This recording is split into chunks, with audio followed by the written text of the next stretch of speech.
The moment I tasted it, the flavor immediately melted in my mouth, a mix of chicken and tomato.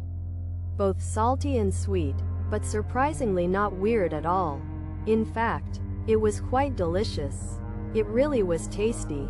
Despite its average appearance, the flavor was just as irresistible as the system described. I quickly finished the meatball fruit in a few bites, resisting the urge to lick my fingers. I wiped them on the threads of the wooden hut. I discovered another new function of the wooden hut: cleanliness. The hut somehow helped with cleaning. After eating a meatball fruit, I felt full. One fruit was enough to last an entire day, and it was packed with nutrients. I placed the pickaxe and wooden stick on the wooden table and returned to the front of the hut, touching the meatball fruits one by one. There were too many fruits, and I couldn't eat them all. I decided to take them to the trading post. Based on the production speed of the meatball vines, it seemed they could produce about 48 fruits a day. Day and night, I could use them to trade for many resources. It was getting dark, with the sound of the small axe's tentacles tapping against the ground. It returned.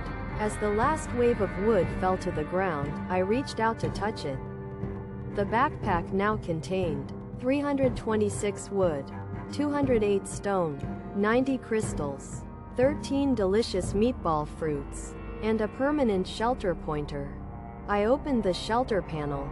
The wooden hut was at level 2, but it couldn't be upgraded further for now. I didn't have enough materials to upgrade, and the system's backpack space was getting tight with all the items I had. I rubbed my chin, thinking of a solution, but couldn't come up with anything. End of the day. I opened the door and signaled the small axe and small pickaxe to come inside. The two creatures immediately seemed energized and began to relax, their tentacles and spider legs moving more freely. I chuckled lightly, observing how reluctance to work seemed to be ingrained in the nature of all beings. Once inside, the small axe and small pickaxe immediately found spots to start dozing off. I glanced at the time. It was 4:57 p.m. The small axe really did have an uncanny sense of timing. I closed the window I had opened in the morning. Everything in this misty world seemed disconnected from me.